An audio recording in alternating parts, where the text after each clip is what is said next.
नमस्कार दोस्तों, मैं आपका साथी विजेंद्र सिंह। आइए हम बात करते हैं आरओ के अंतर्गत अगली श्रृंखला के कि किस तरीके से आने वाले 5 दिसंबर के एग्जाम को आरओ में एक बेहतर रणनीति के साथ अपने प्रश्नों को सही करें, और साथ में जो आज बात करेंगे उस पोर्शन पे किस तरीके से चीज़ों को बैलेंस करने के पश्चात लास्ट ईयर पेपर को एक बेहतर तरीके से रणनीति आधार पर तैयार करें। तो आप जैसा जानते हैं कि आरओ का जो एग्ज़ाम है 5 दिसंबर 2021 को प्रस्तावित है, जो नियत समय पर होना है। और सबको ज्ञात है कि यहाँ से 140 क्वेश्चन सामान्य अध्ययन के पेपर में और 60 क्वेश्चन हिंदी के पेपर में आते हैं। और ये जान ही चुके हैं कि कट ऑफ के आधार पर अगर लास्ट ईयर पेपर को एनालाइज किया जाए और कट ऑफ को देखा जाए तो लगभग आपको इस पेपर में 130 क्वेश्चन सही करना ही होगा, क्योंकि अगर आपको प्रीलिम्स क्वालिफाई करना है तो उसके लिए एक प्रायोरिटी जो है आपकी स्ट्रेटेजी होनी चाहिए कि लगभग 50 क्वेश्चन से जो ऊपर हैं वो लगभग हिंदी में सही होना चाहिए। तो आपका मतलब ये होना चाहिए कि 50 क्वेश्चन तो हिंदी में सही होना ही चाहिए। अगर हिंदी में 50 क्वेश्चन आप सही नहीं कर पाएंगे तो इधर ज़्यादा करना पड़ेगा, लेकिन इधर ज़्यादा करना असंभव होगा। तो एक देखा जाए तो लगभग यहाँ 80 से ऊपर जाना ही पड़ेगा। अब 80 से ऊपर जाने के लिए कुल मिला के तब 130 होगा। तो अब आपके ऊपर डिपेंड करता है कि हम प्रत्येक जो टॉपिक हैं, प्रत्येक सब्जेक्ट को किस तरीके से लास्ट मोमेंट पर तैयार करें कि हम वहाँ से बेहतर रणनीति के साथ अच्छा चीज़ें निखार पाएँ। तो इसमें जो आज की हम चर्चा करेंगे वो हिस्ट्री के पार्ट पे चर्चा करेंगे, और हिस्ट्री में चर्चा 2-3 बिंदुओं पे करेंगे कि हिस्ट्री का लास्ट मोमेंट पे क्वेश्चन कहाँ से आते हैं, या हिस्ट्री का वेटेज कितना रहता है, या जो लास्ट ईयर पेपर जो कुछ हिस्ट्री के आए हैं उन क्वेश्चनों को हम डिस्कशन करेंगे आज। तो आज का सेशन हम लोग 3 बिंदुओं पे करेंगे। पहला चीज़ हम ये जानेंगे कि जो आरओ का एग्जाम है उसके अंतर्गत हिस्ट्री का क्या वेटेज होता है। तो हिस्ट्री एंशिएंट भी हिस्ट्री होती है, मेडावल भी हिस्ट्री होती है, एंड मॉडर्न हिस्ट्री होती है। कुछ इसका जो कल्चरल हिस्ट्री होती है, जो संस्कृति वगैरह आर्ट कल्चर से क्वेश्चन आ जाते हैं। तो डिपेंड करता है कि यहाँ से प्रश्न की जो स्ट्रक्चर है आने का वो कैसे कैसे आता है। तो आप ये पहले जान लीजिएगा कि लगभग 20 से 25 प्रश्न के अंतर्गत, यानी कह सकते हैं कि 20 से 25 प्रश्न, यानी आप जान रहे होंगे कि 140 प्रश्नों में से फर्स्ट वाले पेपर में 20 से 25 प्रश्न जब हिस्ट्री से आएंगे तो हिस्ट्री अपने आप में काफ़ी अच्छा वेटेज रखता है। ये चीज़ आप जान पा रहे होंगे। अब 20 से 25 प्रश्न सही करने के लिए आपके दिमाग में एक फ्लो बन जाना चाहिए कि एंशिएंट से कितना क्वेश्चन होता है, मॉडर्न से कितना होता है, मेडावल से कितना होता है। तो इट मीन्स मतलब अगर यहाँ से 20 क्वेश्चन आए तो मान के चलें कि 8 से लेकर 10 क्वेश्चन जो हैं, 10 क्वेश्चन के अराउंड कहाँ से आएंगे, मेडावल से आएंगे। अब उसमें स्वतंत्रता संग्राम भी होगा, उसके अंदर सारी चीज़ें होंगी। तो ये मान के चलिएगा आपको कि मेडावल मॉडर्न हिस्ट्री को विशेषकर लास्ट मोमेंट पे याद करना है। अगर आप उसको बेहतर कर पाएंगे तो इसमें एग्जाम में होने वाली जितनी भी स्ट्रेटेजी है वो आपको बेहतर तरीके से उसको फॉलो कर सकते हैं। अब रही बात ये कि मॉडर्न हिस्ट्री को लास्ट मोमेंट पे या मेडावल हिस्ट्री को या एंशिएंट हिस्ट्री में क्या करें। बाकी जो क्वेश्चन बचेंगे ये मान के चलें कि 4 या 5 क्वेश्चन यहाँ से, और रिमेनिंग जो बचेंगे 5 या 6 क्वेश्चन वो यहाँ से आ जाएंगे। तो इसका मतलब क्या हुआ कि आपको आरओ का एग्जाम क्वालिफाई करने के लिए मेन जो टॉपिक है, मेन जो बिंदु है वो आपको मॉडर्न हिस्ट्री पर ध्यान देना है। अगर आप मॉडर्न हिस्ट्री को बेहतर कर पाते हैं तो यहाँ अच्छे प्रश्न आरओ के एग्जाम में कर पाएंगे। तो आइए हम चलते हैं कुछ आगे चीज़ों को लेते हुए, जहाँ हम लोग आपको एक स्ट्रेटेजी बताएंगे कि लास्ट मोमेंट पे हिस्ट्री को कैसे रेडी कर लेना चाहिए। साथ में लास्ट ईयर के जो पेपर है उन पे हम डिस्कशन करेंगे। तो एक छोटी सी बात, आप एक चीज़ यहाँ इसे देख पा रहे होंगे,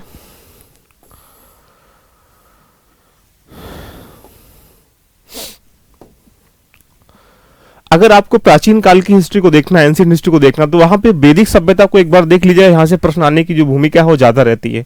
अगर आपने वैदिक सभ्यता को अगर आपने देखा नहीं है तो एक बार इसको ससरी निगाहों से एक बार देख लीजिएगा। धर्म में आप सिर्फ 3 पॉइंट, एक तो बौद्ध धर्म को, एक जैन धर्म को, से वो भागवत धर्म, तीनों धर्मों को एक बार क्या कर लीजिए, रिवाइज कर लीजिएगा। यहाँ से प्रश्न डेफिनेटली आपको मिलेंगे ही मिलेंगे। उसके उपरांत जो मौर्योत्तर काल है और यहाँ गुप्तोत्तर काल, यानी एंशिएंट हिस्ट्री में सिर्फ इन 5 बिंदुओं को अगर आप एक बार देख लेते हैं, इसमें हड़प्पा और जो संस्कृति है उसको भी आपको लिखना है, यानी हड़प्पा मोहनजोदड़ो को भी एक बार दिमाग में रख लेना। तो यानी ये टॉपिक आपको एंशिएंट हिस्ट्री में कवर कर लेने हैं। अगर आप लास्ट मोमेंट पे सिर्फ इन टॉपिक को कवर कर लेंगे तो जो यहाँ एंशिएंट से 5 से 6 प्रश्न आने वाले हैं वहां पे 3 से 4 प्रश्न आराम से कर सकते हैं। उसके उपरांत अगर हम लोग देखें मेडावल हिस्ट्री में सिर्फ 2 पॉइंटों से क्वेश्चन मिल जाते हैं देखने के लिए। तो यहाँ पे आपको सिर्फ एक दिल्ली सल्तनत से और मुगल काल दोनों को ही आप देख लीजिएगा। इसमें क्या क्या देखना है ये हम लोग आगे चर्चा कर लेंगे। आगे हम बात करते हैं, अगर आपने आधुनिक भारत मॉडर्न इंडिया को एक बार पढ़ना है तो मॉडर्न इंडिया को ध्यान रखना विशेषकर कि यूरोपीय कंपनियों का वाणिज्य का प्रारंभ कैसे हुआ यहाँ कंट्री में। उसके बाद जितने भी विद्रोह हैं, उसके साथ साथ जो इंपोर्टेंट विद्रोह है जो प्रश्न देखने को मिलता है वो 1857 का विद्रोह है। यहाँ से प्रश्न आपको देखने को मिल जाएगा। तो इसको विशेषकर इसकी जो पूरी डायग्राम है उस पर मैं चर्चा करूंगा अभी, लेकिन इसको आप विशेषकर देख के जाइएगा। उसके उपरांत अगर देखा जाए समाजी सुधार जितने भी आंदोलन हुए हैं उनको भी एक बार आप देख लीजिएगा। महात्मा गांधी के आगमन के बाद का जो भारत है, महात्मा गांधी आप समझ सकते हैं कि 1915 में 9 जनवरी को दक्षिण अफ्रीका से आए थे। उसके उपरांत जितना भी यहाँ पे क्या हुआ, संग्राम हुआ, जो भी क्रियाएं हुई, जो भी अधिनियम चेंज हुए या कौन कौन से आंदोलन हुए, उन सबको अगर आप देख लेंगे 1950 तक तो वहां से काफी क्वेश्चन देखने को मिल जाएंगे। क्वेश्चन का स्ट्रेटेजी कैसी होती है वो सब हम चर्चा करेंगे अभी। राष्ट्रीय कांग्रेस के बारे में एक बार पढ़ लीजिएगा। हालांकि जितनी भी हमारी पार्टी हैं बहुत सारी पार्टियां स्थापित की गई थी, लेकिन लास्ट मोमेंट पर अगर आप राष्ट्रीय कांग्रेस को पढ़ लेंगे तो वहां से उसकी या तो अध्यक्ष के बारे में पूछ लेगा आपसे, या वहां के जो अधिवेशन हुए थे उनके बारे में पूछ लेगा। ये कुछ बातें आपसे वो पूछेगा, तो इसलिए उसको भी एक बार देख लीजिएगा। गवर्नर जनरल्स वगैरह जितने भी हैं, जो हमारा 1773 के उपरांत जितने भी गवर्नर्स, वायसराय, जितने भी परिवर्तन हुए हैं, या जो मेन गवर्नर्स हैं उनको आप देख लीजिएगा। इसमें मैं चर्चा करूंगा अभी कि हाँ मेन किन किन गवर्नर को दिमाग में रख के लेके जाना है एग्जाम में। आगे कृषि की संरचना को देखा लीजिएगा। कृषि में जो रिफॉर्म हुए, एग्रीकल्चर रिफॉर्म जो हुए हैं, तो इन सबको अगर आप पढ़ लेंगे तो यहाँ से मैं कह सकता हूँ कि डायरेक्टली इन टॉपिक से क्वेश्चन आते ही आते हैं, जो RRB के एग्जाम में आपने देखा होगा। उसके उपरांत ब्रिटिश शासन के तहत जो शिक्षा का परिवर्तन है, शिक्षा हो या समाचार पत्र हो, इसमें जो चेंजिंग हुए हैं उनको एक बार देख के जाइएगा। अगर आप उनको देख के जाएंगे तो क्वेश्चन आपको इन्हीं टॉपिक से मिलने की संभावना ज्यादा है, और यहीं से क्वेश्चन RRB के एग्जाम में आते रहते हैं। आगे चलते हैं। लास्ट मोमेंट पर अगर मैं बोलूँ आपसे, जो एक मुख्य काल है इस तो अगर यहां से चीजें देखी जाए कि लास्ट मोमेंट पे आपको सिर्फ क्या देखना चाहिए, तो एक पॉइंट समझ में रख लीजिएगा कि जितने भी मंदिर की वास्तुकला है, ये अशोक के जो शिलालेख हैं, विदेशी जो पर्यटन है, जो गुप्त शासक का अवलोकन है, सल्तनत काल और तुगलक काल दोनों को इंपॉर्टेंट समझ के पढ़ाई कर लीजिएगा। मुगल काल की जितने भी कला है, जो वास्तुकला है, जो उपलब्धियां हैं, उसको एक बार देख लीजिएगा। अकबर की क्या नीतियां थी, क्या उसका धार्मिक दर्शन था, औरंगजेब के साथ उसकी क्या नीतियां थी, और लास्ट में प्रमुख जो युद्ध हैं उनको एक बार देख लेंगे तो यहाँ से प्रश्न आने की संभावना ज्यादा रहती है। अब बात यहाँ से हम लोग कर लेते हैं कि लास्ट ईयर के जितने भी क्वेश्चन हुए हैं उनमें कुछ क्वेश्चनों को देखते हैं कि RO के एग्जाम में किस तरह के प्रश्न आते हैं, उन पे चर्चा करेंगे, उनको रेडी कैसे करना है, यहाँ तक हम चीज़ों को समझने का प्रयास करेंगे। सब लोग स्टार्ट करते हैं क्वेश्चन नंबर 1 से। ये सारे जितने भी प्रश्न आपके सामने आए हुए हैं, जितने भी प्रश्न हैं आपको RO के एग्जाम में आए हुए मिल जाएंगे, और सारे प्रश्न देख लीजिएगा। अगर कोई प्रश्न आप कर पा रहे हैं तो उस प्रश्न को करने के बाद जितने उस प्रश्न के एस्पेक्ट बन सकते हैं उनको भी अगर आप रेडी कर लेंगे तो आने वाले प्रश्न वहीं से मॉडिफाई हो जाते हैं। जैसे पहला प्रश्न आपके सामने है, एक बार इसको पढ़ने का प्रयास करिएगा और उसके बाद सोचिए इसमें क्या करना चाहता है। सभी लोग एक बार पढ़ने का प्रयास करें और जब लगेगा कि हाँ इस प्रश्न का आंसर क्या हो सकता है, निम्नलिखित घटनाओं पर विचार कीजिएगा कि उन्हें कालानुसार व्यवस्थित करना है। इसका मतलब क्या हुआ, ये जो स्वतंत्रता की घटनाएं हैं, इन घटनाओं को आपको एक सीक्वेंस में पिरोना है। अब ऐसा नहीं कि क्वेश्चन RO ने पूछा, RO के एग्जाम में पूछा गया तो इसके और भी एस्पेक्ट बन सकते हैं। दांडी मार्च यात्रा के बारे में पूछा गया है कि दांडी मार्च यात्रा, तो अगर आपको इसका थोड़ा सा एक तथ्यात्मक पता नहीं पता होगा कि दांडी मार्च यात्रा कब स्टार्ट की गई थी, सबको पता होना चाहिए कि दांडी मार्च यात्रा नमक कानून को लेकर बनाई गई थी, जो 12 मार्च 1930 को स्टार्ट हो गई, 6 अप्रैल 1930 को समापन की गई थी। इसमें क्या क्या हुआ था, इसमें कौन कौन सम्मिलित हुए थे, इसमें कौन कौन सी बातें हुई थी, दांडी मार्च को लेके हो जानी चाहिए। अगर दांडी मार्च को लेके ये नहीं पता होगा तो आप प्रश्न का आंसर सीक्वेंस वाइज नहीं देना चाहेंगे। तो अगर इसमें देखा जाए तो दांडी मार्च यात्रा 12 मार्च 1930 को स्टार्ट हुई थी। तो अगर ये इसके बारे में आपको नहीं पता कि दांडी मार्च यात्रा क्या है तो ये प्रश्न तो कर पाओगे फैक्टोलिंग दांडी मार्च यात्रा, जो अन्य प्रश्न बनेंगे तो उससे फिर आप प्रश्न नहीं कर पाओगे। तो दांडी मार्च यात्रा के बारे में आपके जितने भी एस्पेक्ट हैं वो होने चाहिए। जैसे मान लीजिएगा दांडी मार्च यात्रा स्टार्ट करने का क्या कारण था, कहाँ समापन हुआ, कैसे समापन हुआ, इसमें क्या क्या किया गया, या किन किन लोगों ने इसमें भाग लिया, कितने किलोमीटर की इसमें दूरियां थी, इसके एस्पेक्ट में इसके होने से क्या प्रभाव पड़ा, प्रभाव होने से फिर उसके बाद ब्रिटिश सरकार पर क्या इफेक्टिव चीजें हुई, ये इसका पूरा एक दायरा बन जाएगा। अगर ये दायरा आपको नहीं पता होगा तो दांडी मार्च यात्रा का बस फैक्ट को करके आप आ जाएंगे, लेकिन बाकी प्रश्न अगर किसी एग्जाम में आते हैं उसमें तो आप उनको नहीं कर पाओगे। तो इसलिए इस प्रश्न के अकॉर्डिंग अगर हम लोग जाएं तो सिर्फ इसमें सिर्फ इतना पूछा है कि जितनी भी घटनाएं हुई हैं उसमें सीक्वेंस वाइज में लगाना है। अगर दूसरी बात करें कि पूना एक्ट कब हुआ था, तो आपके दिमाग में पिक्चर हो जानी चाहिए कि पूना एक्ट क्या होता है। 24 सितंबर 1932 को ये पूना एक्ट हुआ था। तो 24 सितंबर 1932 को पूना एक्ट हुआ। तो पूना एक्ट होता क्या है, किस किस के बीच में हुआ था, क्यों हुआ था, इस एक्ट में कौन कौन सी बातें की गई थी, अगर ये आपको नहीं पता होगा तो आप प्रश्न का आंसर देने में सक्षम नहीं हो पाएंगे। नेक्स्ट पॉइंट, अगर बात करें सांप्रदायिक घोषणा की, तो ये 16 अगस्त को हुई थी 1932 में। तो अगर 16 अगस्त 1932 में हुई तो सांप्रदायिक घोषणा है क्या, इसके अंदर किन किन तथ्यात्मक बातों का याद रखा गया, या इसमें इसके अंतर्गत होता क्या था, ये सब चीजें नहीं पता होंगी तो आप इनको तो कर पाएंगे, लेकिन इससे अनेक अलग जो एस्पेक्ट में क्वेश्चन बनेंगे उन्हें नहीं कर पाएंगे दोस्तों। इसलिए जब भी आप क्वेश्चन प्रीवियस करें तो उसके आने वाले जितने भी एस्पेक्ट से प्रश्न बन सकते हैं उनको भी एक बार दिमाग में रिकॉल कर लीजिएगा। गांधी इरविन समझौता की बात करेंगे तो गांधी इरविन समझौता हुआ था 5 मार्च को 1931 में। अब दिमाग में फिल्म बन पा रही होगी कि चारों की जब हमें तथ्यात्मक बातें पता होगी कि कब कब कैसे कैसे लॉन्च किया गया, अब उसको सीक्वेंस में समझाना है। सीक्वेंस क्या होगा, पहले कौन सी हुई, तो अब दिमाग में लगा लीजिएगा पहले 1930 ही आता है तो पहले ये हुई होगी, फिर 1931 हुआ होगा। तो आपके दिमाग में बन पा रहा होगा कि पहले तो 1 आएगा ही आएगा, उसके बाद कितना आ जाएगा, उसके बाद 4 आ जाएगा। बस इसके आगे अगर आपको पता भी नहीं है 1 टाइम के लिए तो हम पहले ऑप्शन को चेक कर लेते हैं कि 1 और 4 कहां पर है। तो 1 4 कहां पर है, 1 4 यहां पर है, तो 1 और 4 अगर यहां पर है तो इसका आंसर कितना बन जाएगा, डी बन जाएगा। तो कुछ ऐसे एलिमिनेट मेथड भी अपना अपनाते हैं। हो सकता है कभी कभी आपको नहीं पता होगा कि 2 पॉइंट जो है ये नहीं पता और आपको सिर्फ 2 पॉइंट पता है, तो उसके अकॉर्डिंग हम ऑप्शन को देख लेते हैं, वहां से भी प्रश्न हमारे क्या होते हैं, बन जाते हैं। अगर डेफिनेटली पता तब तो अच्छी बात है। तो इस प्रश्न का आंसर क्या है, डी है। तो आपके दिमाग में पिक्चर बन पा रही होगी कि आरओ का एग्जाम में आया हुआ प्रश्न है, कहीं ना कहीं आपको सीक्वेंस से ये पूछता है, और सीक्वेंस से पूछ रहा है तो आप क्या करेंगे, इन सारे टॉपिकों को भी एक बार क्या करेंगे, पढ़ लेंगे। और इनको पढ़ने के बाद जब प्रश्न बनेगा तो उसके जो फैक्चुअल बातें हैं, कंसेप्चुअल बातें हैं, एप्लीकेशन बातें हैं, या उसका मूल आधार क्या था, वो सबको भी जान पाएंगे और रिवाइज भी हो जाएगा। क्लियर। चलते हैं नेक्स्ट क्वेश्चन की तरफ। अगला क्वेश्चन आपके सामने है और इसको करने का प्रयास करेंगे। अब ये प्रश्न क्या है देख लीजिएगा। अगर आरओ के हम पहले प्रश्न से सीखते हैं तो देख रहे होंगे आप, जितनी भी अच्छे आंदोलन हुए हैं, फ्रीडम फाइटर हुए हैं हमारे देश में, उनका आपको एक तथ्यात्मक याद रख लीजिएगा कि कब कौन सा हुआ है। कि ये मान के चले कि आरओ के एग्जाम में हिस्ट्री का अगर पार्ट आएगा तो उसमें एक सीक्वेंस लगाने के लिए जरूर आता है। तो ये दिखा रहा है क्वेश्चन की सीक्वेंस का एक क्वेश्चन आएगा ही आएगा। नंबर 2, ईश्वर के बारे में सोचने के लिए मेरे पास वक्त नहीं है क्योंकि अभी इस धरती पर बहुत काम किया जाना है। इसके यह है जो कथन है किसका है, मतलब आपसे ये पूछना चाह रहा है कि ये जो वाक्य किसी ने कहा था, किसी व्यक्ति ने, उस व्यक्ति का नाम क्या, ये पूछना चाह रहा है। लेकिन कहीं ना कहीं ईश्वर के बारे में सोचने के लिए मेरे पास वक्त नहीं क्योंकि अभी इस धरती पर बहुत काम करना बाकी है। तो कहीं ना कहीं धार्मिक सुधार आंदोलन को रिप्रेजेंट करता है। और धार्मिक सुधार आंदोलन, अगर आपको नहीं पता होगा कि धार्मिक सुधार आंदोलन को भी कई पार्ट में बांट सकते हैं। हिंदुओं के धार्मिक सुधार आंदोलन कौन से हैं, मुस्लिम के कौन से हैं, सिखों के कौन से हैं, अन्य दलित वगैरह के कौन से हैं। इसमें अगर आपसे पूछा जाए कि राजा राममोहन राय ने कौन सा चलाया, ये बहुत सारी बातें निकल के यहाँ से आ जाएंगी। तो इसलिए इस क्वेश्चन से हमें ये लगता है कि हमें धार्मिक सुधार आंदोलन को भी रेडी कर लेना है, जो हमारा सामाजिक सुधार आंदोलन स्टार्ट हुआ था राजा राममोहन राय के द्वारा। उसके उपरांत जो भी परिवर्तन हुए उनको एक बार देख लीजिएगा। लेकिन इसके आंसर पर जाएंगे तो किसने कहा था, डी आंसर स्वामी ईश्वरानंद विद्यासागर ने कहा था। क्लियर है। आगे चलते हैं दोस्तों। अगला क्वेश्चन आपके सामने ये रहा, तीसरा क्वेश्चन।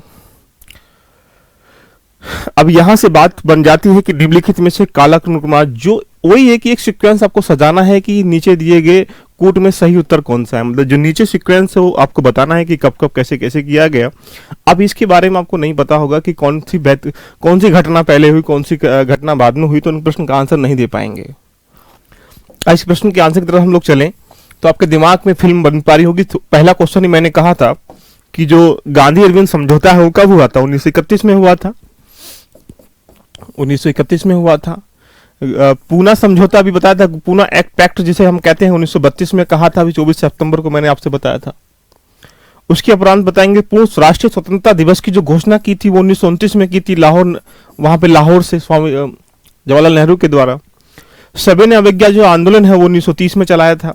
तो आपके दिमाग में एक पिक्चर बन पा रही होगी कि सविनय अवज्ञा आंदोलन है क्या, गांधी इरविन समझौता है क्या, जो 5 मार्च 1930 को गांधी 31 को गांधी इरविन के बीच समझौता किया गया था। तो 4 बातें गांधी जी ने मांगी थी और 4 बातें इरविन ने मांगी थी।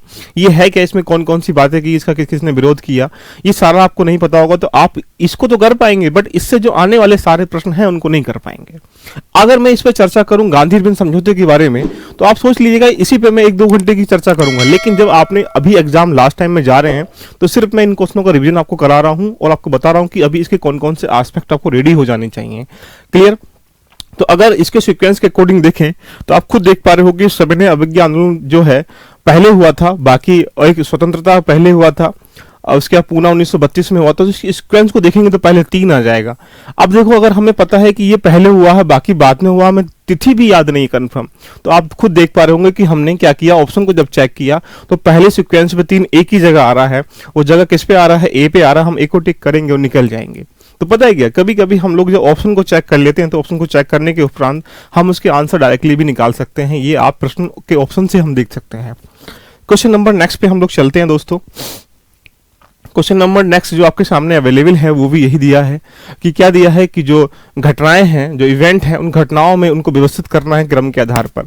अब आपको ये बताना है कि जो क्रिप्स प्रस्ताव है, क्रिप्स मिशन है, कब आया, अगस्त प्रस्ताव जो है ये कब लॉन्च किया गया, नेहरू रिपोर्ट कब आई थी, वेबल योजना कब आई थी, इनके बारे में अगर आपको पता होगा तो आप सीक्वेंस के अकॉर्डिंग में लगा पाएंगे। अगर इसके सीक्वेंस को अगर यहाँ डायरेक्टली देखा जाए तो यहाँ पे मंथ में कन्वर्ट नहीं हो रहा है, ये सिर्फ एक ईयर में जा रहा है। ईयर का मतलब अगर तुम्हें ईयर नहीं पता होगा तो फिर हम इसको आंसर नहीं कर पाएंगे।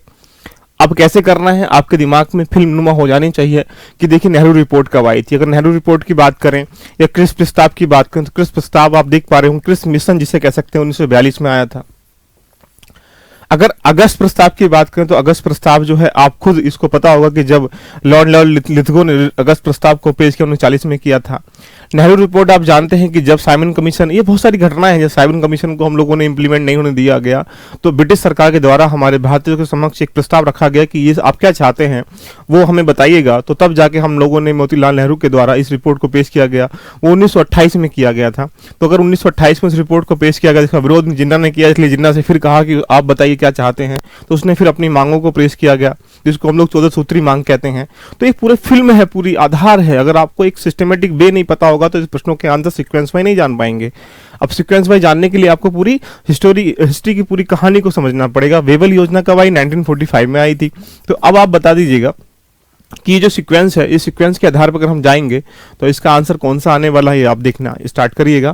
पहले कौन आएगा भाई, 1928 ही आएगा, तो पहले कौन सा आ जाएगा, थर्ड आ जाएगा। वेरी गुड, यहाँ पे थर्ड पहले आ जाएगा। फिर नंबर 2 पे कौन आएगा, 1928 के बाद क्या आएगा, 1940 आएगा, सेकंड आ जाएगा। आगे आपको पता भी नहीं है तो आप देख लीजिएगा थर्ड और सेकंड कहाँ पर है। थर्ड और सेकंड जो है बी ऑप्शन में, यहाँ पे वी पे जाएंगे, इसका टिक लगा देंगे।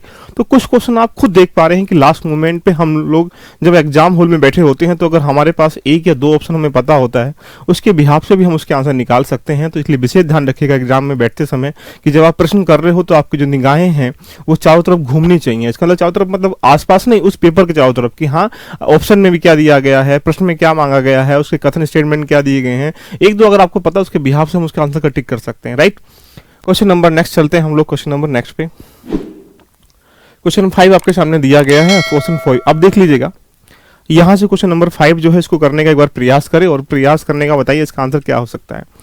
अब बताइएगा, निम्नलिखित सूची में 2 सूची दी गई है, एक लेखक की सूची है एक तरफ क्या हमारे पास पुस्तक के शीर्षक है, मतलब क्या उसको उन्होंने क्या उसका एक टाइटल दिया गया है और आपसे पूछा गया है नीचे दिए गए में से सही विकल्प का चयन करना है।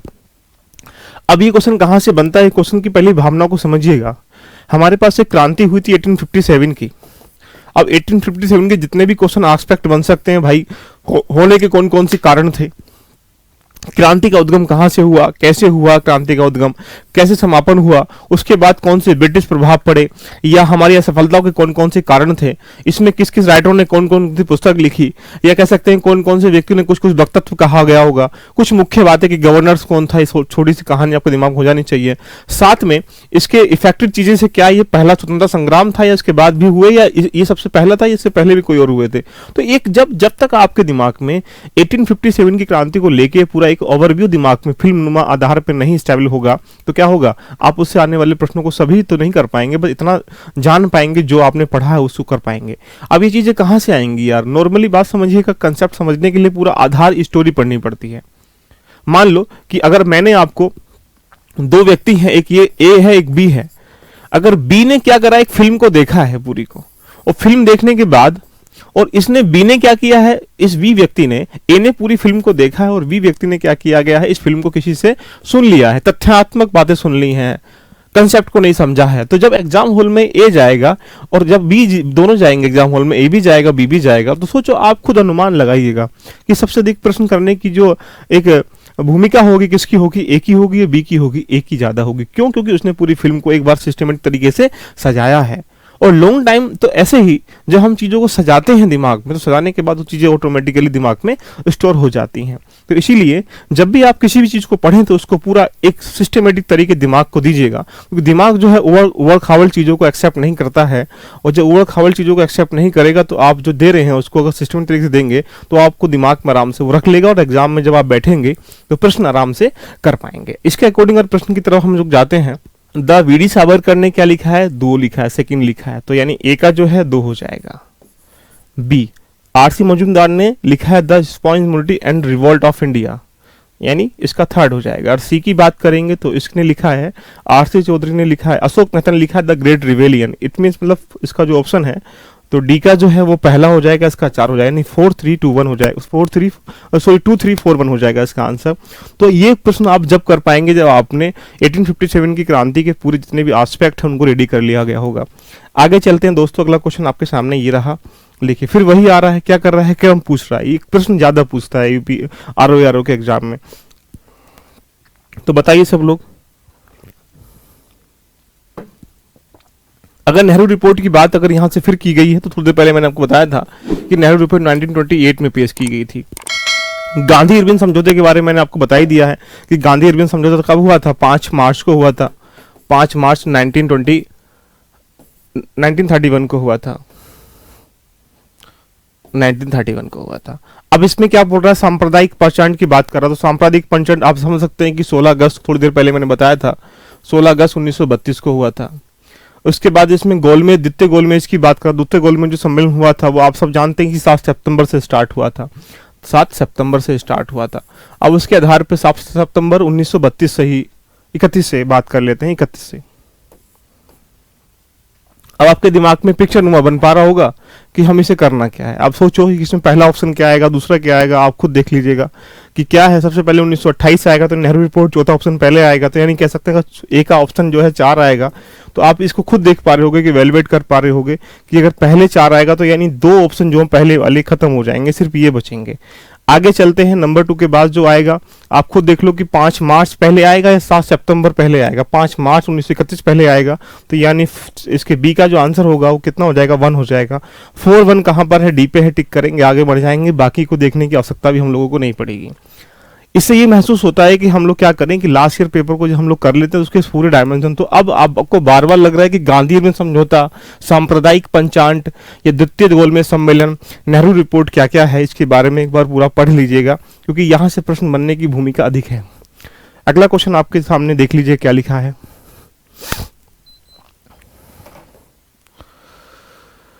सुभाष चंद्र बोस के राजनीतिक गुरु कौन थे? तो सुभाष चंद्र बोस के राजनीतिक गुरु पूछ रहा है, कभी कभी वो महात्मा गांधी के पूछेगा, कभी कभी वो किसी और के पूछेगा। तो यानी ध्यान रखिएगा कि सुभाष चंद्र बोस के राजनीतिक गुरु थे वो C.R. दास थे, जिसको चित्तरंजन दास बोलते हैं।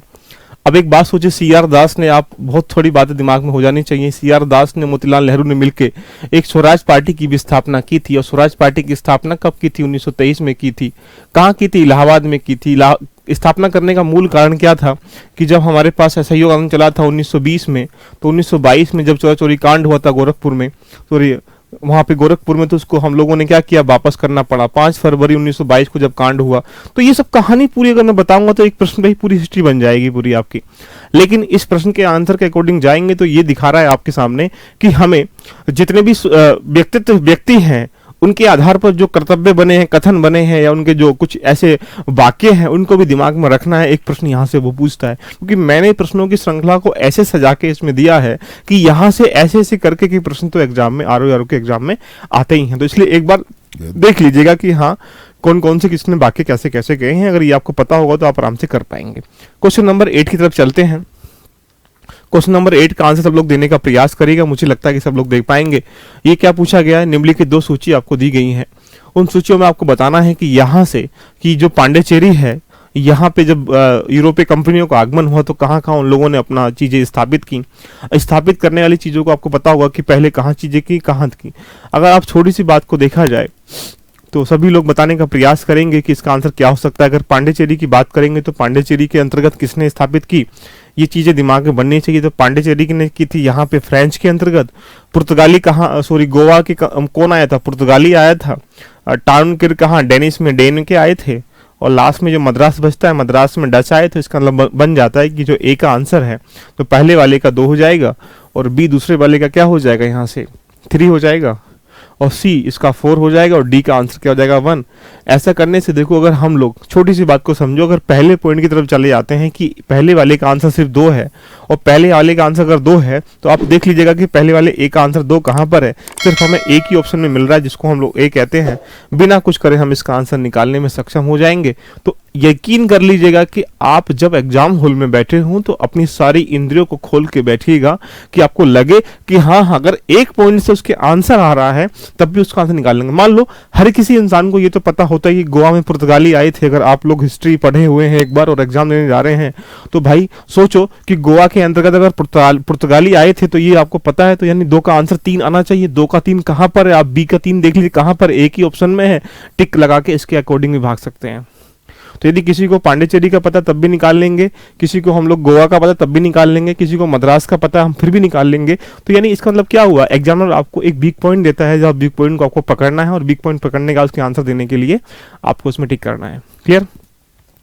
अगला प्रश्न आपके सामने ये रहा। इसका प्रश्न का आंसर सभी लोग देने का प्रयास करें।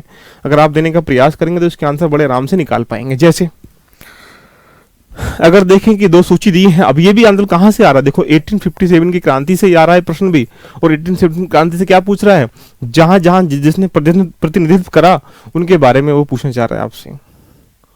अगर देखें नाना साहब ने कहां से किया तो सबको पता है कानपुर से किया। अब आप एक बात बताइएगा,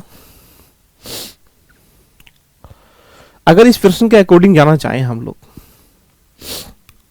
तो आप खुद देख पा रहे होंगे कि पहले का अगर 2 आंसर है यानी ए का 2 ऑप्शन है तो ये जो पहले वाले ए और बी है ये तो भाई गलत हो गए ना, 2 ही तो बचे।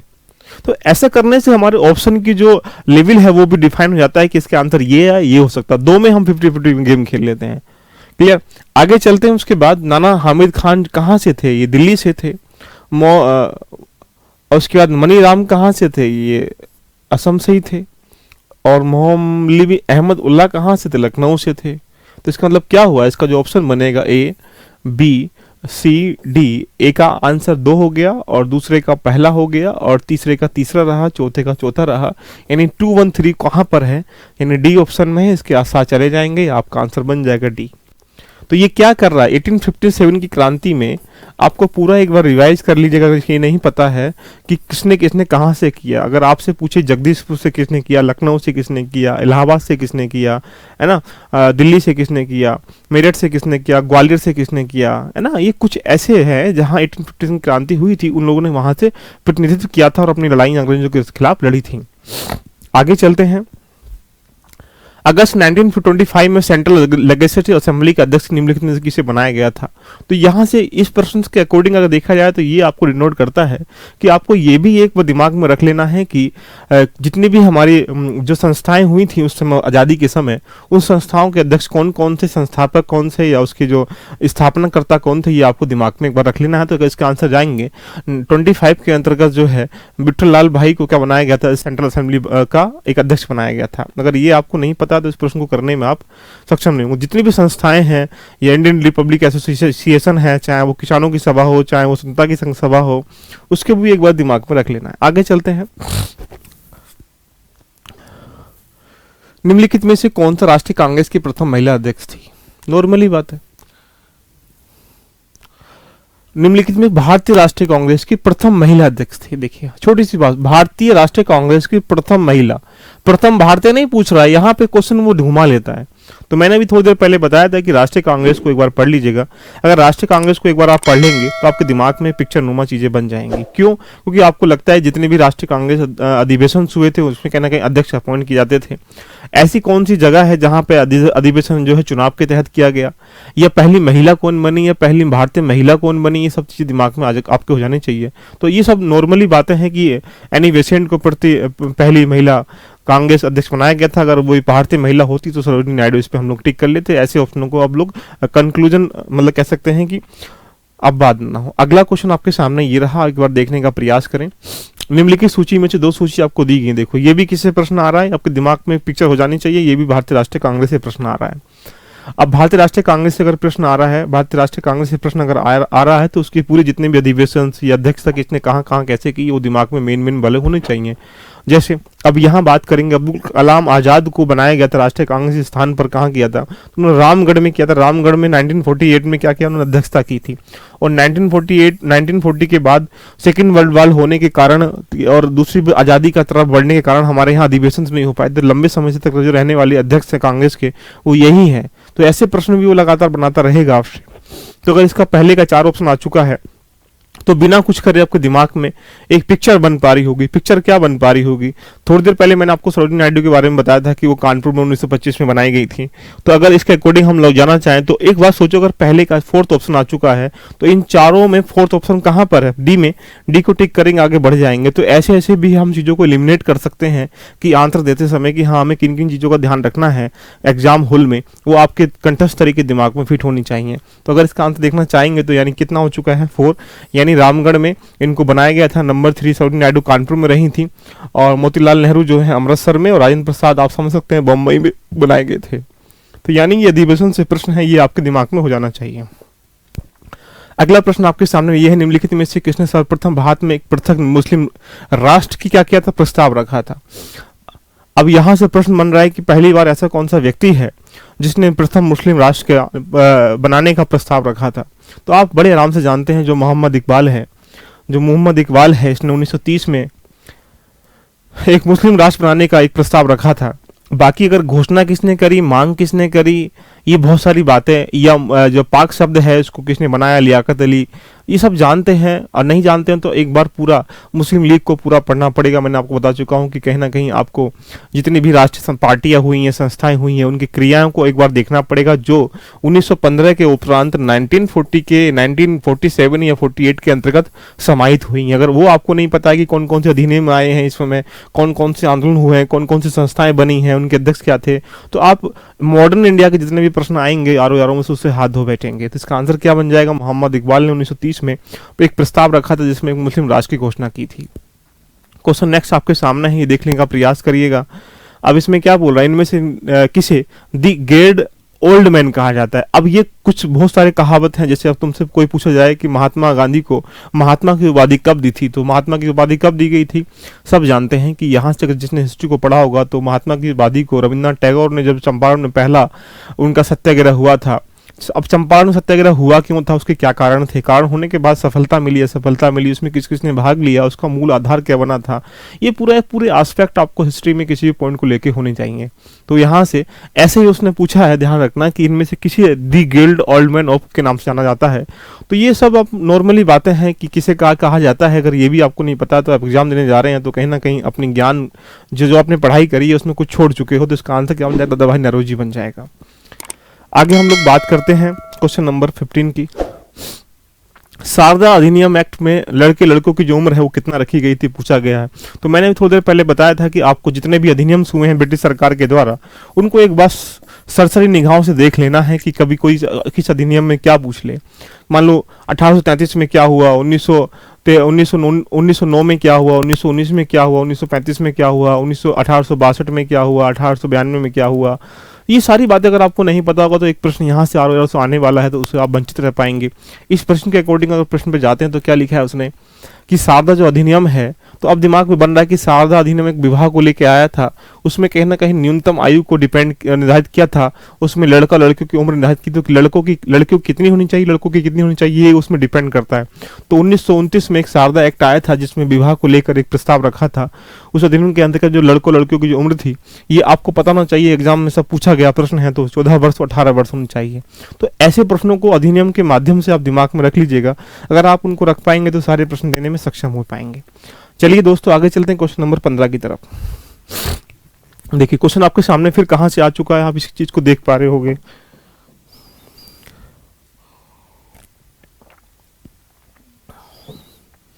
यह प्रश्न क्या लिखा है, 1857 की क्रांति प्रथम के स्वतंत्रता संग्राम के समय भारत का गवर्नर जनरल कौन था। तो एक बात छोटी सी बताइएगा, ये प्रश्न कहां से आ रहा है, 1857 की क्रांति से आ रहा है। अब ये सब चीजें आपको नहीं पता कि 1857 क्रांति मैंने बता चुका हूं कि इसके अंदर कौन से एक पूरा, मतलब जब भी आप जो टॉपिक पढ़ें उस टॉपिक के पहले पढ़ने से पहले, करने से पहले, प्रश्न देखने के उपरांत आप उसका एक ओवरव्यू ले लें कि इसमें क्या क्या चीजें हो सकती हैं। और ओवरव्यू लेने के बाद अगर आपने सब जितने भी उसमें चीजें बनती हैं, अगर वो आपने रेडी कर ली हैं, तो क्या होगा, आप उनके सारे प्रश्नों को करने में सक्षम हो जाएंगे।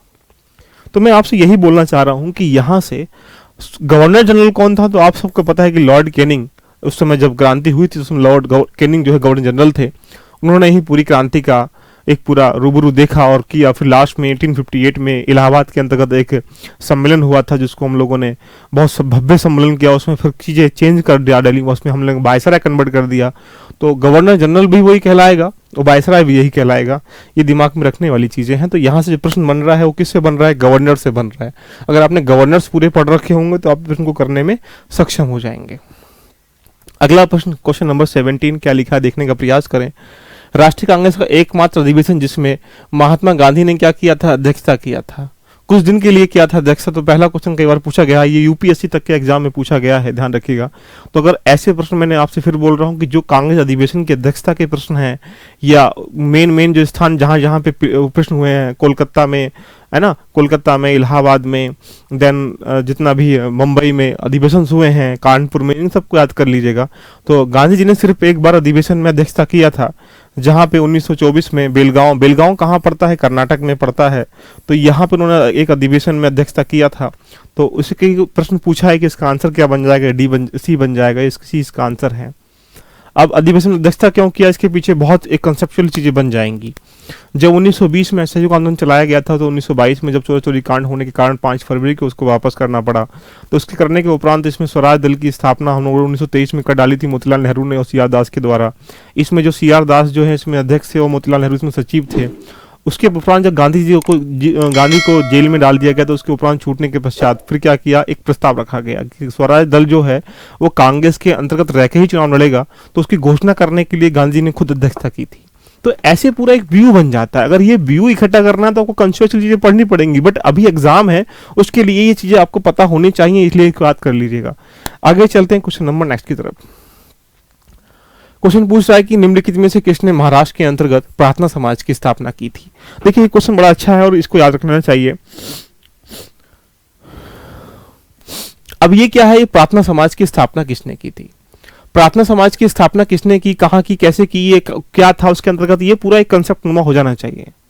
अगर ये चीजें नहीं पता तो आप इसको कहीं ना कहीं जितनी भी संस्थाएं हैं सुधार आंदोलन की, वो उनको आप नहीं कर पाएंगे। तो अगर इसमें क्वेश्चन के अकॉर्डिंग जाएंगे तो आप जान सकते हैं कि 1867 में केशव चंद्र सेन की एक, क्या कह सकते हैं, एक प्रकार से उसके सहयोग से आत्माराम पांडुरंग के द्वारा प्रार्थना समाज की स्थापना की गई थी। कहाँ की गई थी, महाराष्ट्र में की गई। तो इसका एक पूरा व्यू होना चाहिए। अब व्यू कब आएगा, जब आपने पूरी चीजों को एक सिस्टमेटिक तरीके से प्रो रखा होगा। बट इसके अकॉर्डिंग अगर हम जाएं कि इसका अगर क्या हो सकता है, तो आप समझ सकते हैं कि प्रार्थना समाज की स्थापना आत्माराम पांडुरंग ने की थी। किसके सहयोग से की थी, केशव चंद्र के सहयोग से की थी। कब की थी, 1867 में की थी। कहाँ की थी, महाराष्ट्र में की थी। तो ये बहुत सारी बातें हैं जो आपके दिमाग में सिस्टमेटिक तरीके से हो जानी चाहिए। अगला क्वेश्चन आपके सामने ये रहा, इंडिपेंडेंस लीग की स्थापना कहाँ की गई, कब की गई। इंडिपेंडेंस लीग की स्थापना लिखा है की थी, मतलब किसने की थी, 4 नाम बोला। मैंने फिर बार बार बोल रहा हूँ आपसे, जितनी भी पार्टियां हैं, संस्थाएं हैं, उनकी एक ओवरव्यू दिमाग को हो जाना चाहिए। तो इंडिपेंडेंस जो लीग है इसकी स्थापना टोक्यो जापान में की गई थी, और टोक्यो जापान में की थी रासबिहारी बोस ने। और जब रासबिहारी बोस ने इसकी स्थापना की थी, स्थापना करने का सिर्फ क्या कारण होगा, तो ब्रिटिश सरकार के शासन को समाप्त करवाना इसका एक मूल उद्देश्य था। तो यानी अगर आपसे पूछ रहा है कि इंडिपेंडेंस लीग की स्थापना किसने की, तो रासबिहारी बोस ने की थी। अब रासबिहारी बोस ने स्थापना क्यों की, कैसे की, कब की, ये सारा पूरा एक सार है इसका। इस सार को समझने के लिए आपने पूरी संस्थाओं को एक बार पढ़ा होगा, और जब वो पढ़ा होगा तो आप समझ पा रहे होंगे कि इसकी स्थापना इसने की थी 1942 में टोक्यो के अंतर्गत। और सिर्फ एक ही इसका एक कारण था कि हमें कहना कि ब्रिटिश शासन को क्या करना है, समाप्त करना है। आगे चलते हैं क्वेश्चन नंबर नेक्स्ट की तरफ। देखो ये क्वेश्चन भी कई बार पूछा गया प्रश्न है, आपके सामने लिखा हुआ है, क्या है, निम्नलिखित में से कौन सा कथन मोहम्मद अली जिन्ना के बारे में बता रहा। तो मोहम्मद अली जिन्ना के बारे में जो भी कथन है उनको दिमाग में रख लीजिएगा। मोहम्मद अली जिन्ना ने कब अध्यक्षता की थी मुस्लिम लीग की, कब उसने पाकिस्तान की मांग की, 1940 में उसकी पाकिस्तान की मांग किया, लाहौर अधिवेशन हुआ था। और लाहौर अधिवेशन के अंतर्गत पहले ही दो राष्ट्र की मांग करते रहे, दो राष्ट्र क्या होता है, या अपना प्रतिनिधित्व की मांग करते रहे। कुछ ऐसी बातें जिन्ना को लेते हुए जो मुस्लिम लीग से संबंधित हो, और जो मुस्लिम लीग से संबंधित होंगी वो कहीं ना कहीं एग्जाम में पूछी जाएंगी। तो याद रखिएगा कि हाँ, वे दो राष्ट्र के सिद्धांत के समर्थक थे, बिल्कुल सही बात है, मैं आपसे थोड़ी देर पहले बताया था। और 1940 के मुस्लिम लीग के लाहौर में वार्षिक अधिवेशन में क्या किया, अध्यक्षता किया। 1940 के अंतर्गत लाहौर में जो मुस्लिम लीग का अधिवेशन हुआ था उसमें इन्होंने खुद अध्यक्षता की थी, और वहीं से वहां पाकिस्तान शब्द की या पाकिस्तान की मांग की थी कि हमें एक दो राष्ट्र चाहिए जिसका नाम ये होगा। उसके बाद असहयोग में उन्होंने अपने भाग नहीं लिया, असहयोग में भाग नहीं लिया, ये वास्तविक बात है।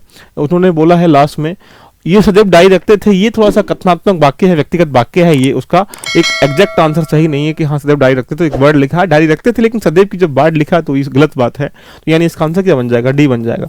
यानी जब तक आपने मुस्लिम लीग के अंतर्गत जो जिन्ना के बारे में चीज़ों को नहीं पढ़ा होगा तो यहाँ से जो प्रश्न आ रहे हैं उनको करने में आप सक्षम नहीं हो पाएंगे। जब आप मुस्लिम लीग को पढ़ लेंगे तो सारे प्रश्न बनते चले जाएंगे। अगला प्रश्न आपके सामने ये रहा, आपसे कई बार पूछा भी गया जा चुका है कि 1857 की क्रांति में निम्नलिखित में से किसका नाम वास्तविक रामचंद्र पांडुरंग था। सभी लोग बता सकते हैं इसको, कोई बड़ा क्वेश्चन नहीं है। तात्विक टॉपिक का नाम जो था रामचंद्र पांडुरंग था, जो 1857 क्रांति में अहम भूमिका में कहीं ना कहीं लड़ाई लड़ी थी। ये सब जब क्रांति पूरी पढ़ लोगे तो सारी जितनी भी बातें हैं वो कंठस्थ दिमाग में हो जाएंगी, और वो जब हो पाएंगी जब उसका एक सिस्टमेटिक वे आपने एक्सेप्ट किया होगा। अगला क्वेश्चन यहां से पूछ लेते हैं, 22वीं मुस्लिम लीग के द्वारा निम्नलिखित में से किस तिथि को सीधी कार्यवाही दिवस के रूप में मनाया गया था। ये क्वेश्चन पूछा गया है और सारे प्रश्न एग्जाम में आते रहते हैं, और यही इसकी जो 16 अगस्त को 1946 को मुस्लिम लीग के द्वारा सीधी कार्रवाई दिवस के रूप में मनाने की घोषणा की। इसका मतलब सिर्फ इतना था कि कहीं ना कहीं हम सांप्रदायिक दंगे फैलाएं और उसमें आतंक का एक माहौल बनाएं, और ये बताया जाए कि हिंदू मुस्लिम एक नहीं है, उनको अलग किया जाए। मतलब एक नहीं है और अलग अलग है, एक साथ नहीं है। मतलब इस सीधी कार्रवाई दिवस का सिर्फ एक उद्देश्य था कि कहीं ना कहीं ये स्पष्ट करना ब्रिटिश सरकार को कि हिंदू मुस्लिम क्या एक साथ कार्य नहीं कर पा रहे हैं और नहीं कर पाएंगे। ये इसका सिर्फ एक उद्देश्य था, जहां पे सिर्फ दंगे फैलाइएगा और आतंकवाद का माहौल पैदा करिएगा, ये इनका उद्देश्य था। बाकी से बातें जितना मैंने बोला है कि ये उद्देश्य था, ये कभी नहीं पूछेगा। सिर्फ इतना पूछ लेगा सीधी कार्यवाही दिवस कब मनाया जाता है और किसने मनाया, ये पूछ लेगा। ये ध्यान में रखिएगा। अगला क्वेश्चन 1929 में भारतीय राष्ट्रीय कांग्रेस के लाहौर अधिवेशन की अध्यक्षता किसने की थी। क्वेश्चन इंपोर्टेंट है, पूछा भी गया है, लास्ट बार भी पूछा गया था, पूछ भी सकता है, ध्यान रखना। तो आप समझ सकते हैं कि लाहौर में हम लोगों ने 1929 में JL नेहरू की अध्यक्षता में हमने लाहौर में राष्ट्रीय कांग्रेस का अधिवेशन किया था, और वहीं से हमारे पास क्या किया था, लाहौर में आप सब जानते हैं कि जब रावी नदी तट पर स्वाधीनता की मांग की थी हम लोगों ने। तो ये छोटी छोटी बातें हैं जो आपके दिमाग में हो जानी चाहिए। अगला क्वेश्चन, भारतीय सूची 1 में निम्नलिखित में से क्या करना है, आपस में कोऑर्डिनेट करना है। आप छोटी सी बात समझो कि भारतीय परिस्थिति जो अधिनियम है 1909 का, उस समय कौन था, भारतीय शासन अधिनियम 1935 में कौन था, लखनऊ समझौते का कब हुआ था, भारतीय शासन अधिनियम 1919 में क्या था। अगर ये डायग्राम आपको नहीं पता है तो आप समझ पा रहे होंगे कि इस चीज को इवैल्यूएट करने में सक्षम नहीं हो पाएंगे। तो एक बात सोचो, 1909 में कौन था, लॉर्ड मिंटो था। तो पहले का 3 आ चुका है, तो पहले का 3 अगर ऑप्शन में डायरेक्टली जाके देख लें तो आप देख पा रहे होगे डी इसका आंसर बन जाएगा। लेकिन फिर भी समझ लेते हैं कि लखनऊ समझौते की बात करेंगे तो 1916 में हुआ था। जो 1900 हमारे पास बंगाल विभाजन होता उसमें मुस्लिम लीग और आपस में 2 राष्ट्र बट गए थे, एक पृथक निर्वाचन की मांग कर रहा था। उसके बाद आपस में हिंदू मुस्लिम विवाद चलता रहा, जिसको नरम दल गरम दल से हम डिनोट कर सकते हैं। या जो विभाजन हुआ था हमारा, तो वहां पे 2 समूह आपस में जब कन्वर्ट हुए तो लास्ट में 1916 में जाके RG मजूमदार की अध्यक्षता में क्या किया, आपस में लोगों के बीच समझौता हुआ, लखनऊ समझौता, उसमें उसे क्या बोल दिया गया, लखनऊ समझौता कहा गया। तो ये पूरी कहानी है ना। तो लखनऊ समझौता 1916 में हुआ, ये इसमें हुआ। उसके बाद जाते हैं 1938 में प्रांतीय इसकी स्थापना करी, और द्वितीय शासन 1919 में आया। भाई खत्म कहानी, क्या करना है इसमें यार। यानी ए का ऑप्शन क्या बन जाएगा 3, और बी का कितना बन जाएगा 4, और सी कितना बन जाएगा 2, और डी कितना बन जाएगा 1। 3 4 2 1। और मैंने आपको बता ही दिया है कि यदि हम लोग एक पॉइंट से भी इसके आंसर निकाल सकते हैं, राइट। अगला क्वेश्चन नेक्स्ट है जो हमारा, देख लेते हैं। देखिएगा क्या है स्वराज पार्टी है, ये आप समझ पा रहे होंगे कि यहां से प्रश्न दिए गए हैं, सूची दी गई है, और सूची देने के बाद आपसे क्या पूछ रहा है, सूची 2 में कुछ व्यक्ति जो जाने जाते हैं उसके बारे में आपसे पूछ रहा है। अब तुमसे कोई पूछे होम रूल किसने चलाया था, तो आप बड़े आराम से कह सकते हैं एनी बेसेंट लिखा है, पहले का 4। बारदोली, आप समझ सकते हैं कि बारदोली आंदोलन क्या किया था, तो आप बारदोली के याद बड़े आराम से कह सकते हैं कि वल्लभ भाई पटेल ने महिलाओं के साथ जाके कहीं ना कहीं बारदोली गुजरात में आंदोलन किया। असहयोग के बारे में आप तो जानते ही हैं कि महात्मा गांधी ने असहयोग 1920 में चलाया था, 1922 में समाप्त कर दिया गया था। स्वराज पार्टी की स्थापना, निर्माण कब किया है, सी.आर. दास ने किया था, ये जानते हैं। तो ये नॉर्मली बातें हैं। अगर इसके अकॉर्डिंग अगर आप लोगों को पता है कि सी.आर. दास ने स्थापना स्वराज पार्टी की स्थापना सी.आर. दास ने की थी, तो इसका मतलब क्या हुआ कि चौथे का 2 ऑप्शन है, और डी का अगर 2 ऑप्शन है, डी का 4 ऑप्शन, 2 ऑप्शन कहाँ पर है, देख लो, उठा लो, टिक करके भाग जाओ बी पे। तो मैं आपसे यही कहना चाह रहा हूं कि इन क्वेश्चनों के अकॉर्डिंग जब आप लास्ट ईयर के पेपर को एक बार कर रहे होंगे तो उसमें ये अनुमानित कर लीजिएगा कि ये प्रश्न उस टॉपिक से आ रहा है। तो उस प्रश्न को करने से पहले उस टॉपिक के जितने भी एस्पेक्ट हैं, उन एस्पेक्ट को, जितने भी उसके डायमेंशन बन सकते हैं, क्या क्या बातें हैं उसमें, उन बातों को दिमाग में रिकॉल करिएगा। और रिकॉल करने के बाद लगता है कि हाँ ये चीज़ मुझे नहीं पता है या इसको मैं भूल रहा हूँ, तो उसको रिवाइज कर लीजिएगा। तो लास्ट टाइम पर रिविजन पर ध्यान दीजिएगा, और उसके बाद जितने क्वेश्चन हो सके मैक्सिमम उन्होंने प्रैक्टिस कर लीजिएगा। और इसके अलावा कोई सोल्यूशन नहीं है, सिर्फ प्रैक्टिस ही एक सोल्यूशन है, रिविजन एक सोल्यूशन है, जहां आपकी जो अंदर के ज्ञान को निखारने का काम करेगा। तो दोस्तों मिलते हैं नेक्स्ट सीरीज के साथ। तब तक आप इन क्वेश्चनों को आप एंजॉय करें और करने का प्रयास करें। और जितने भी आज के क्वेश्चन हमने कराए हैं, ये क्वेश्चन नहीं है, यहां से क्वेश्चन जहां जिस टॉपिक से आए हैं उस टॉपिक को एक बार फिर रिवाइज करने का प्रयास करें। मिलते हैं नेक्स्ट सीरीज के साथ। धन्यवाद दोस्तों।